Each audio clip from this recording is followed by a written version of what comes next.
You ever wanted to have a conversation with somebody but you didn't know what to say? Or you was in the middle of a conversation but you couldn't keep it going? Well, in this video, I want to talk about how to have a conversation with anyone. Let's get into it. What's going on, everybody? It's Terrence here with Be a Better You, and as always, our goal is to inspire, motivate, and educate. I put a lot of videos out there about motivation, but today I want to talk about that education piece. In this video, I want to give you my tips on what I found helpful for me to have a conversation with just about anyone, whether it's somebody new or whether I'm in a conversation and trying to keep it going. Have a purpose. Before you jump into a conversation, you should think about why you're going in there.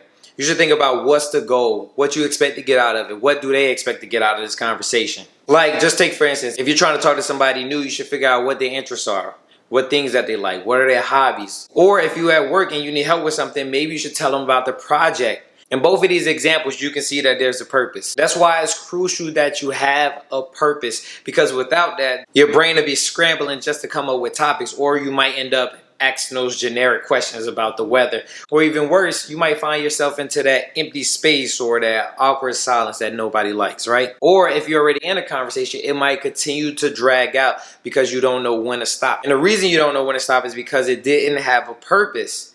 When you have a purpose, you have a beginning, middle, and end. You know what you want to talk about, you know what you have to mention. Then that gives you some type of sense of how to end that conversation so it don't drag out. Put it like this.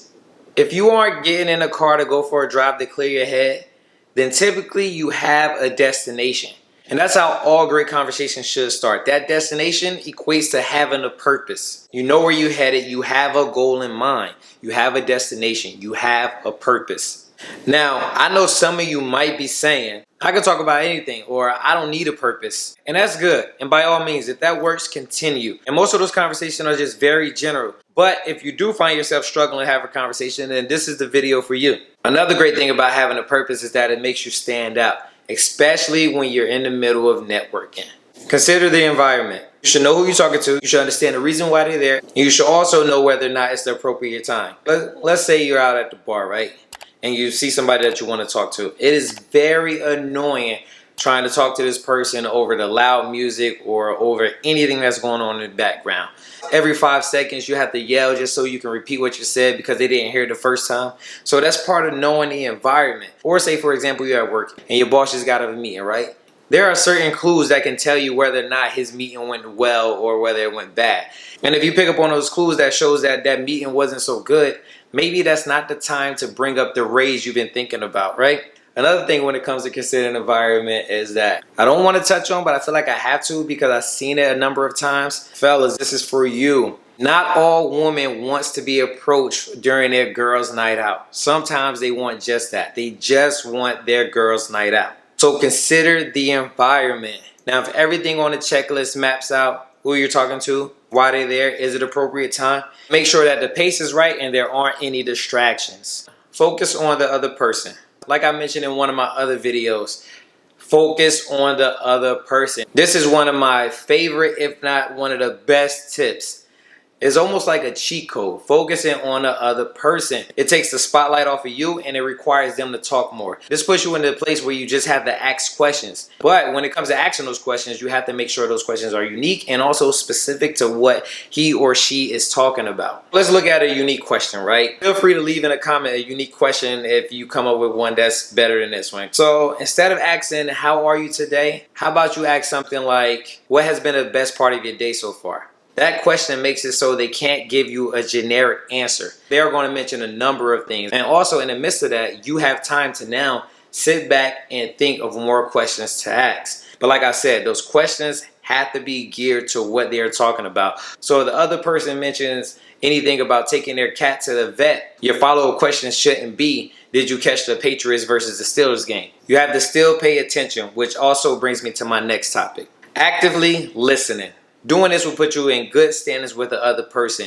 Actively listening lets the other person know that you care about what they're saying. It also helps you to still display confidence. And the reason I say that is because you don't need the spotlight. This selfless approach will help you score so many points. Now, you don't want to drift off just because the other person might be saying stuff that's just filler, or it might not be something that you exactly want to hear, but you have to pay attention. Now, this might be harder for individuals that like to talk more than they like to listen, but with practice, I promise you this will take you a long way. Know the person. You don't want to cross boundaries right out the gate. So under this topic of knowing a person, there's 3 tiers I like to call NCP. Neutral, caution, and personal. Neutral is your generic first impression topics. The caution level is exactly what it sounds like. Politics, news, intimacy. Those are the things you want to be more cautious about. Now, if you're the type of person that don't mind talking about that stuff right out the gate, let the other person break the ice first. Unless you already know that person, it's okay for you to go there to that level. The last level is personal. Family, religion, insecurities. These are not your casual topics unless, again, you know this person. But typically, people wait till later on to start mentioning these topics. Now, like I said, if you know the person, feel free to talk about this stuff, but do not make them uncomfortable. Also, a little bonus on conversations in general, don't rant too much, don't complain, and also try to stay away from gossip. Body language. Simple topic, but a lot of people can mess this up. I understand you have your verbal and your nonverbal, but sometimes people can overdo it. Now, one thing that has been very consistent throughout the years is eye contact. This is a clear indication that you are paying attention. Now, I'm not saying give it on a death store or make it creepy, but I am saying eye contact is very important.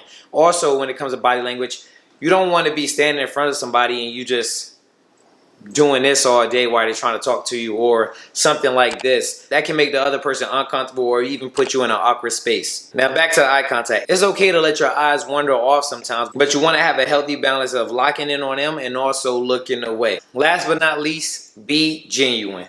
Make sure you express your hobbies. Make sure you express your interests. Especially if you found common ground, make sure you capitalize on that. Trust me, this makes great conversation. Show interest in their topics. Let them know that you value their opinion. Pay attention to key points in the conversation, whether they mention places that they travel to or things they want to do or what they did over the weekend, even if you notice a tattoo. And the reason for that is because all of these things can have great stories behind them and also lead to great conversations. Comment on it so you can learn about, and you also have other things to talk about, whether it's this conversation or the next conversation. So like I said, this page is not only to motivate, but it's also to inspire and educate. So if you have anything that you would like for me to discuss in the future, make sure you leave it in the comment section below, and I will try my best to get to it. And one more thing, question of the day. What is your go-to conversation starter?